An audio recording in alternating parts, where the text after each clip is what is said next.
Bom dia a todo mundo. Eu vou resolver a questão de Tucano, dessa última lista de vocês.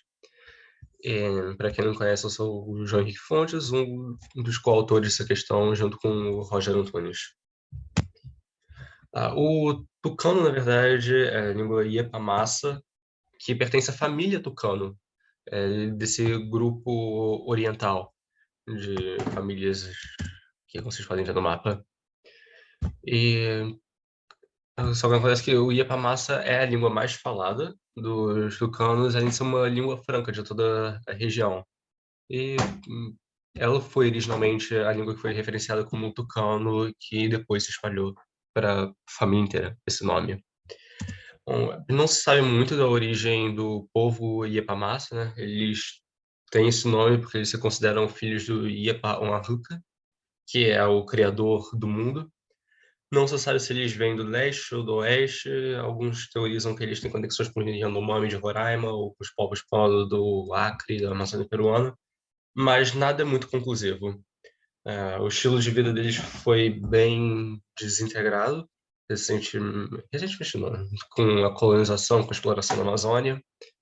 E hoje tem muitos problemas sociais nas aldeias do Cano e é possível que, como uma resistência a essa desintegração da sociedade, eles tenham desenvolvido o sistema que uma pessoa só pode casar com membros de uma aldeia, de um povo de língua diferente.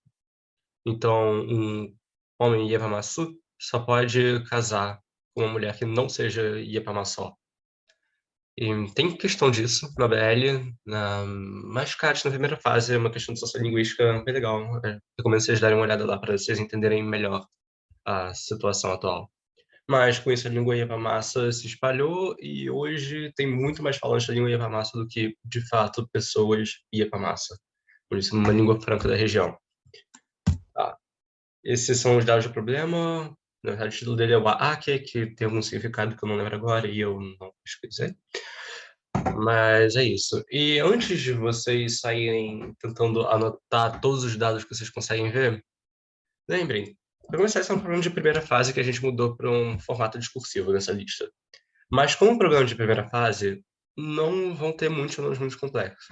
Então, eu quero dizer que só tem 10 frases. Ele não vai poder explorar vários fenômenos e não tem nada muito difícil. Então, o que a gente faz quando a gente cria uma questão é botar estruturas muito parecidas sempre para todas as frases, não variar demais. Porque se a gente variar demais, não tem nem ponto de partida, não tem limite nos nossos problemas. Então, dá para descobrir muita coisa do problema só observando a estrutura das frases, a tradução também, ou a própria estrutura do problema.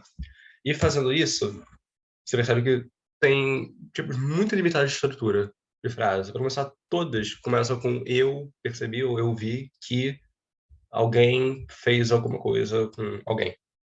E só tem três tempos verbais, tem singular ou plural no caso do sujeito, e. Bom. E tem. A gente tem passado imediato.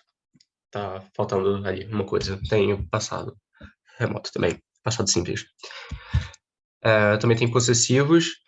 Mas mais importante de notar é que, apesar de todas as frases começarem eu vi, eu percebi, não existe uma expressão separada para isso, não existe uma palavra. E o jeito que vocês têm de perceber isso é simplesmente tentando caçar alguma palavra que se repita em todas elas, e no caso não tem.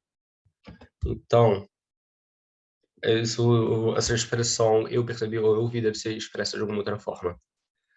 Tá, já tendo uma noção de quais são os fenômenos que vão aparecer nessa questão, agora você tem que explorar eles mais sistematicamente, explicar como de fato eles acontecem. Então, vou fazer os fenômenos mais isolados, primeiro, que são os possessivos e o singular e plural. Possessivo é só procurar palavras que se repitam, para começar. Então, tem o do homem e do homem. Aí depois você vê qual palavra que se repete em todas as frases e é claramente maci. E como maci aparece como a primeira palavra, então quer dizer que o possessor tem que vir primeiro, porque senão teria que ter uma palavra antes. Então, a ordem do possessor possuído.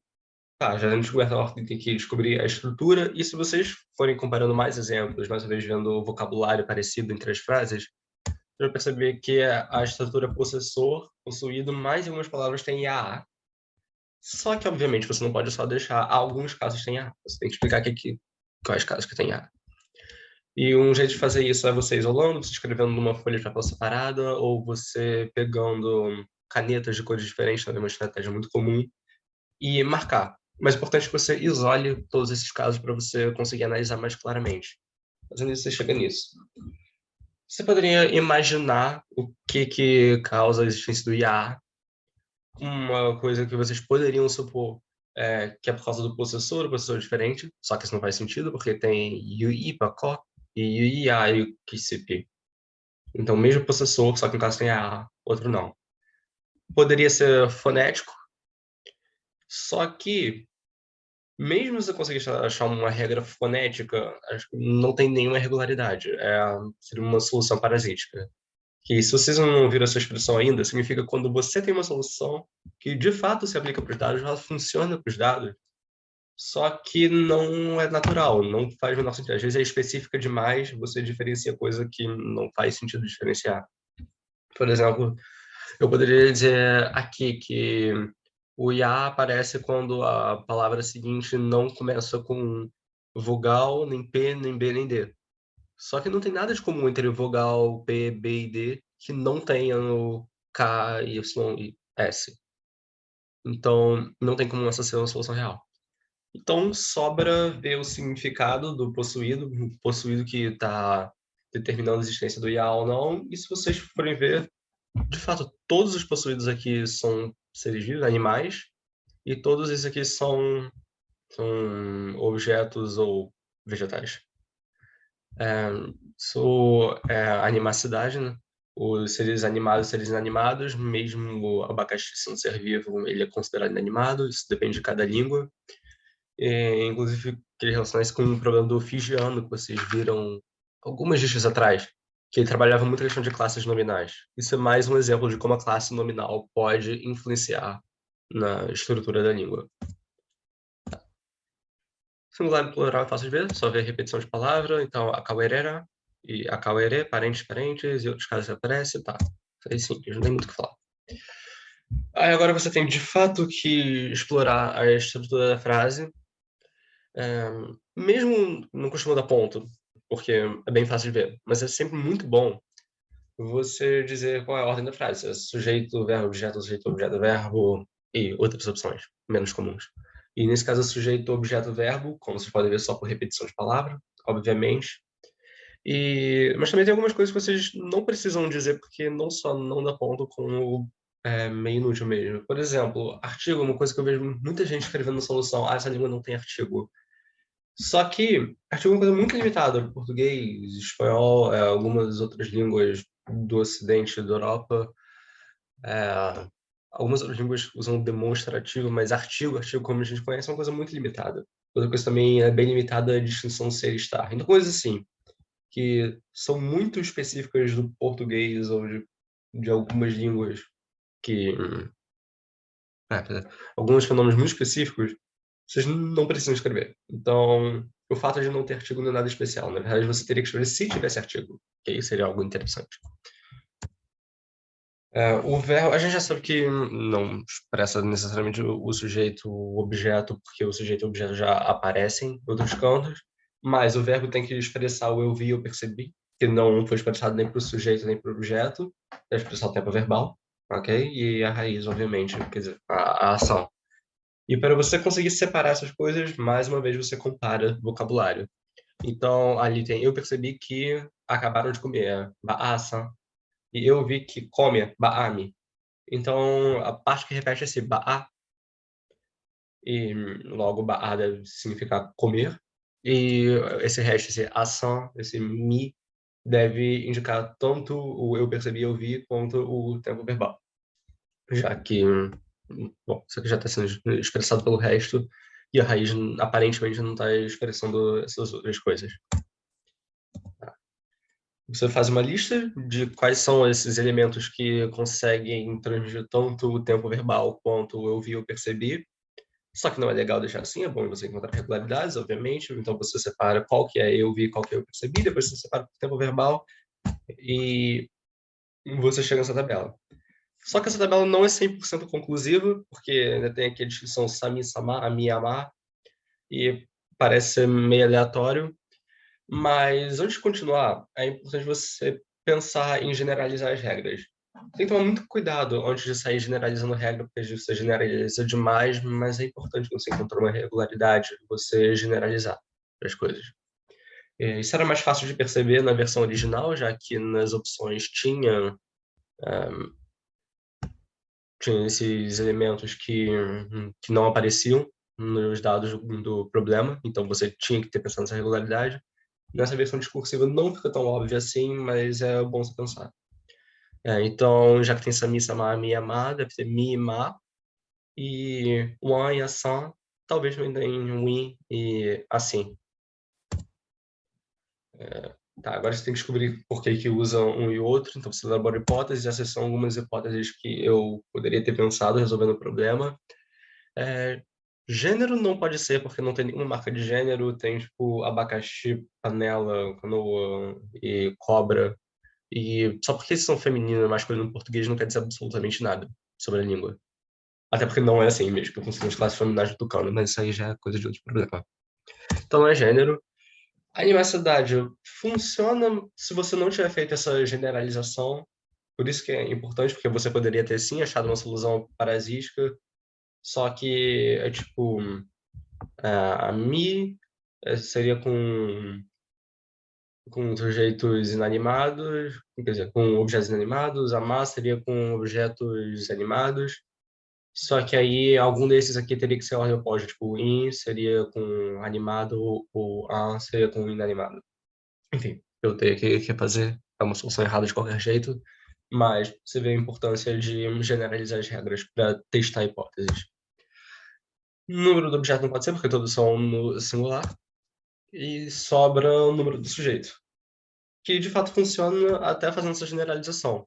Então você percebe que o a é quando o sujeito é no plural e I é quando o sujeito é no singular. Inclusive você acha uma coisa muito legal que o plural é marcado com ra, não ra. Tipo, tem uma nasalização. E de fato aqui tem um a e um i, assan e assim. Só que no mi, ma, sa, mi, sa, ma, mi, ma, você não escreve nasalizado a última vogal. O a não é a, é só a mesmo. Só que deve ter alguma regularidade fonética e isso é facilmente explicado se você imaginar que o M está causando a nasalização do A. Então, o tio só não é escrito, mas esse A aqui vai ser nasalizado, então você fica com essa regularidade. Essas são as respostas, vocês pausem e verifiquem depois. E a última coisa que eu queria falar era sobre evidencialidade, que esse eu vi, eu percebi, como vocês podem ver, não é marcado por um verbo extra, não é um verbo isolado. É parte do próprio verbo. É um afixo do verbo. E isso é muito comum, na verdade, e você tem que ter em mente quando você resolve problemas de sintaxe que nem todas as línguas botam a mesma quantidade de informação no verbo. Então, no português você tem o tempo, você tem o sujeito, você tem o aspecto e você tem o modo. No chinês você não tem nada, você tem que botar outros elementos isolados na frase para trazer um significado de tempo, um significado de sujeito, mas você não consegue ter isso pelo verbo. O verbo é só a raiz mesmo. Podem ter mais elementos que não tem no português, obviamente. No coreano, eles não dizem o sujeito, então eu faço, você faz. O verbo é a mesma coisa, mas eles marcam um grau de formalidade. Então, tem o Maragos Sunida. Esse Sunida é uma marca que está querendo trazer um grau de formalidade. Então, você está falando com alguém superior. Se eu estivesse falando informalmente entre amigos, o verbo seria diferente. Tem língua que traz o objeto também, então asepiakune. O a é o sujeito, o s, o s, é o objeto, a terceira pessoa, epiak é o verbo em si, é a raiz do verbo, e o ne, que traz a noção de aspecto e modo. Então ele marca tanto o sujeito, que é o a, e o objeto, que é o s. E, finalmente, também tem a evidencialidade, que nem nessa língua do tucano ia para massa. E evidencialidade é você marcar basicamente como que você obteve a informação, tipo, qual é aquela relação da informação com você. Tem alguns dos exemplos de línguas que tem isso. No turco, o kralj tirdi significa o rei morreu, isso é um fato conhecido, um fato já difundido. Kralj tirmiş significa que você ouviu de alguém que o rei morreu, tipo, é o passado reportado. Então, como você obteve informação? É marcado. Do mesmo jeito que no Tucano para Massa, eu vi, aconteceu, observação direta, e eu percebi. Também tem a ver com o tempo que você, o tempo atrás que você recebeu a informação, ou se aquela informação já estava lá há um tempo. Então, no tibetano tem Kantampare, significa nevou, ok, só nevou, mas Kantampare já significa nevou, tipo, acabei de perceber, olha, tá nevando, tipo isso. E evidencialidade é bem comum, estão falando. Branco quer dizer que não tem. Roxo quer dizer que tem, mas eu não entendi mais ou menos porque que, por exemplo, o francês está marcado, que tem diversidade, sei lá. Mas que tem mesmo no sentido mais estrito, mais certo da palavra, são esses marcados de vermelho. Nota concentração grande no Cáucaso, aqui na Amazônia, bem onde está a área do Tucano, também tem um monte de língua vermelha. O tibetano, que eu acabei de dar exemplo, alguma dessas, o turco também, que eu dei exemplo. Então, é comum. É um ramo comum. E é isso. Muito obrigado.